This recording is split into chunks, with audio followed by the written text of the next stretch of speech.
Jamani, mimi nataka niseme kitu kimoja, Akila amekigusia hapo. Hiyo inayosema kwamba atakuweka kwenye meza ya wakuu, si ndio? Ninyi wadada niwaambieni. Nyinyi mnafikiri meza za wakuu zenu ni zipi? Maana mlivyosema hivyo kama vile mnatarajia kuna meza zingine. Wengine mmetoka kwenu mlikuwa amli chakula hakuna. Simeelewa? Wengine TV mnazijulia kwa ajili yenu. Wengine magari mnajulia kwa ajili yenu. Maisha mnajifunzia kwa ajili yenu. Pesa mnazishikia kwa ajili yenu. Sijui mnanielewa? Akili, vitu vingine mnajifunzia kwa ajili yenu. Huko ndo kwa wakuu wenu. Kwa hiyo tukiwaambia nini, unapoenda kwa majili yako sio tu issue ya kazi.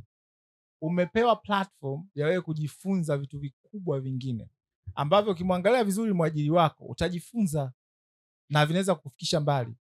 Tatizo, baadhi yenu wanaenda makazini kama vipofu, hamwangalii haya mazingira mwajiri wangu yanaweza kunifundisha mimi nini. Huyu ni kama mamangu au shangazi yangu, kitu gani kafanya tofauti na wazazi wangu mimi, wao akufanikiwa, huyu kafanikiwa. Wewe una wazazi wako, kwa nini leo wazazi wako wanakutegemea wewe, wakati mzazi ndo anatakiwa, mtoto anatakiwa mtegemee mzazi? Wadada wengi mnakuja hapa kila siku unatuma hela kwa baba, kwa babu, kwa bibi, kwa nani? Kwa nini?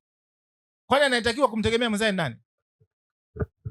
Tunazungumza mila na desturi, si ndio? Ndio baadhi ya mila na desturi za Tanzania ambazo ni mbovu, ni za ajabu kabisa. Mzazi ndo anatakiwa amlee nani? Mtoto, amhudumie mtoto, sio mtoto amlee mzazi. Mtoto kumhudumia mzazi ni shukrani, sio amri. Sio, umeelewa? Kwa sababu la sivyo anayemzaa mwenzake nani? Nani anamzaa mwenzake? Sasa basi ninyi jifunzeni kwamba wazazi wangu mimi walifeli wapi? Kwa nini wazazi wako wewe wanakutegemea wewe baada wewe wategemee wao? Kwa mnapoenda kwa ajili wenu jifunzeni. Mwajiri wako ni mfanyabiashara, muulize maswali. Simeelewa? Sijui ni mwajiriwa. Learn, jifunzeni. Hizo ndo meza zenu kuu. Ambao wamezitumia vizuri hawako hapa. Wengine baadhi ya kila amewataja. Ambao wamejifunza hawakubaki vile vile. Kwa msifikiri meza zenu kuu ni kuna malaika mwingine atatokea au sijui utaenda wapi. Hapana. Au wengine nafikiri meza zao kuu wanapenda ni waume, si ndio? Mnafikiri meza zenu kuu ni kuolewa, si ndio? Hakuna. Umeelewa? Meza zenu ninyi kuu ni huku kwa ajili tunakuwapeleka. Hawa watu wamewazidi vitu vingi sana vya kimaisha, kiuchumi. Kwa hiyo huko ndo mnatakiwa mjifunze. Sijui mmenielewa? Haya. Na mimi naomba nijazie hapo kwa mume wangu kwamba jamani, na sisi hapa Wadada Center meza yetu kuu, tunapoona bosi ambaye ana afford kumlipa dada 150,000, kwetu sisi huyo ndio meza yetu kuu, kwa sababu huko mtaani mnajua kazi za ndani bado mishahara yake midogo, si ndio? Kwa hiyo msichukulie poa. Ndio maana mimi nawaambia hichi kitu ni neema Mungu ametupa. Ndio maana usipokuwa mwaminifu kwa madogo, hata makubwa huwezi kuwa mwaminifu. Sasa nyinyi mnashindwa hicho kitu. Unapata bosi anakulipa 150,000. 150,000 ni mshahara wa graduate, mtu kasoma kamaliza chuo kikuu, ana mahali kaajiriwa, na bado hiyo 150,000 ana nauli, ana nini, ana mambo chungu mzima. Sisi wewe unapata 150,000 umelala kwa bosi, umekula kwa bosi kila kitu, AC, TV, kila kitu, yani alafu bado huna shukrani. Alafu hiyo ndio hela ndogo kwetu.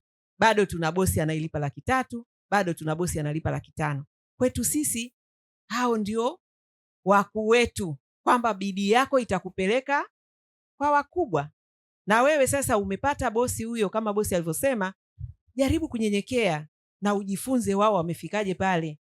Mimi nilikuwa naongea lini, nikamwambia jamani, nilipokuja kufanya kazi ya ndani ndio nililala kwenye godoro mwenzenu.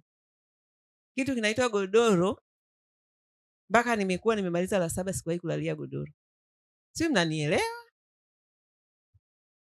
Si mnaelewa? Wengi mmetoka kwenye maisha magumu.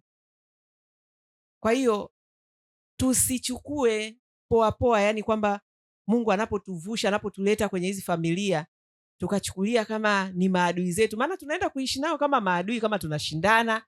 Yani mambo yanakuwa ni ya ovyo ovyo. Badala na neno la Mungu linatuambia tuwaheshimu, tuwatii na kuwanyenyekea kwa kutetemeka. Ndio neno la Mungu linavyosema. Una shida na hiyo, nenda kamuulize Mungu, ameandika huko kwenye Biblia. Tunatakiwa tuwanyenyekee kwa kutetemeka. mabosi wetu. Wao kazi yao ni kutulipa ujira wetu, na sisi ugomvi wetu mkubwa na bosi yule ambaye atamdhulumu dada. Lakini dada, lazima uache ujeuri, uwe mnyenyekevu na uweze kufanyika baraka kwenye familia unayokwenda. Tukienda hivyo, lazima tutafanikiwa tu. Sisi kanuni zetu tunazokwenda nazo zote tunazitoa juu huko. Hatuchukui hizi mila na desturi, hapana. Mila na desturi tumewaachia wenyewe. Lakini tunaamini tukifuata kanuni za Mungu tunatoboa. Na mimi ni mfano hai.